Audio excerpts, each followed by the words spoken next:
नमस्कार, this is Rajkumar Yadav. आज हम आपको एक बहुत ही शानदार कहानी सुनाने जा रहे हैं।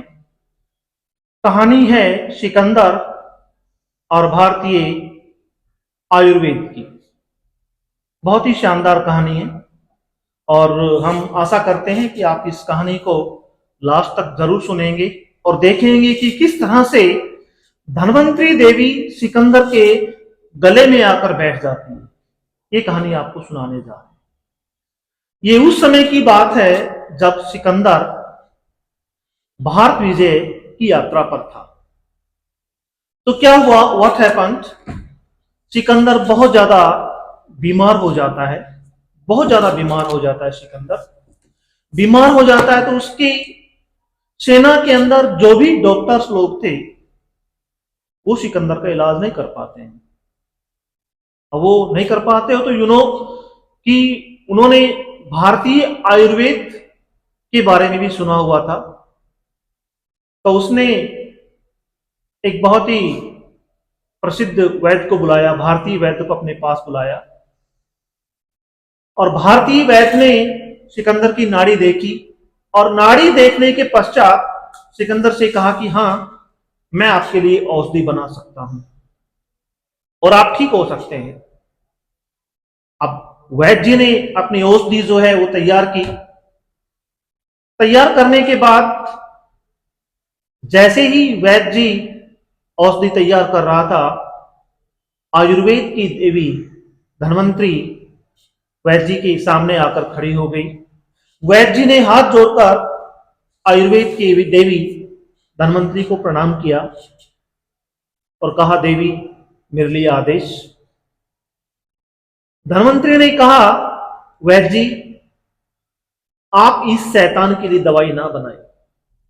ये सिकंदर एक शैतान है।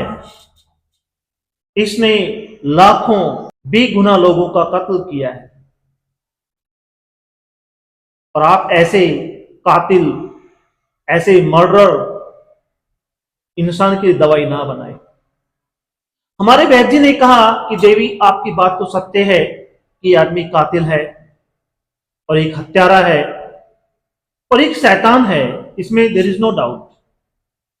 लेकिन देवी एक वैद्य का कर्तव्य होता है, मैं वो पूरा करना चाहता हूं। और एक वैद्य का कर्तव्य होता है कि सबसे पहले वो उसका मरीज है, चाहे वो किसी भी जाति, किसी भी धर्म, किसी भी संप्रदाय, चाहे वो बुरा हो, अच्छा हो, चाहे वो शैतान हो, चाहे देवता हो।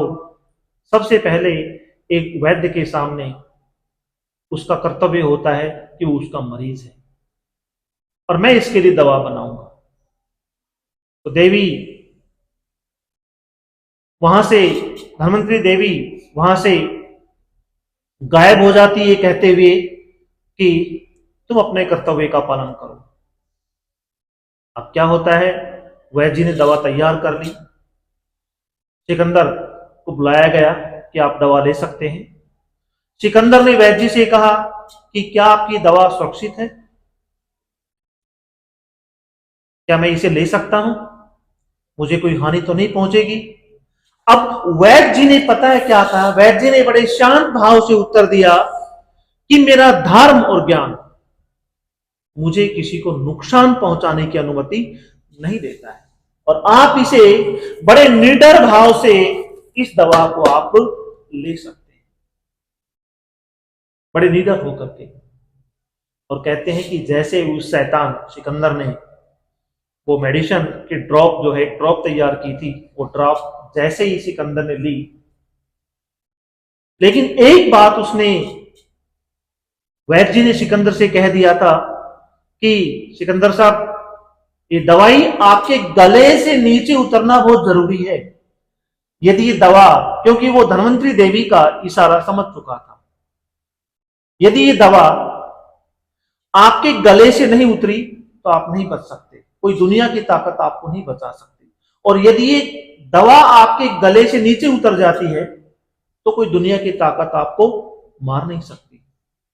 तो कहते हैं कि जैसे ही उस शैतान सिकंदर ने वो दवा ली, धन्वंतरी देवी आकर के उसके गले में बैठ गई और उस दवा को उसके गले से नीचे नहीं उतरने दिया।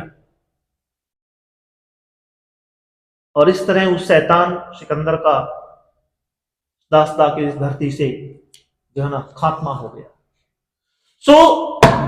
इस कहानी की शिक्षा है, यह कहानी हमें सिखाती है सबसे पहला क्या है कि मानवता और कर्तव्य सबसे ऊपर होता है।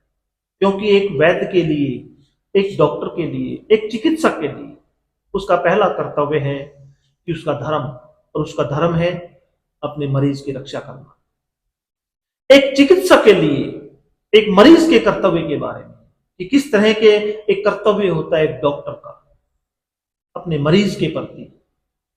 और दूसरी शिक्षा हमें ये कहानी देती है कि ये घटना आयुर्वेद और भारतीय चिकित्सा प्रणाली की उन्नति और गहराई को दर्शाती है कि उस समय भारतीय चिकित्सा पद्धति कितनी उन्नत थी, कितने अच्छे रूप में थी, ये हमें दर्शाई जाती है। तो ओके,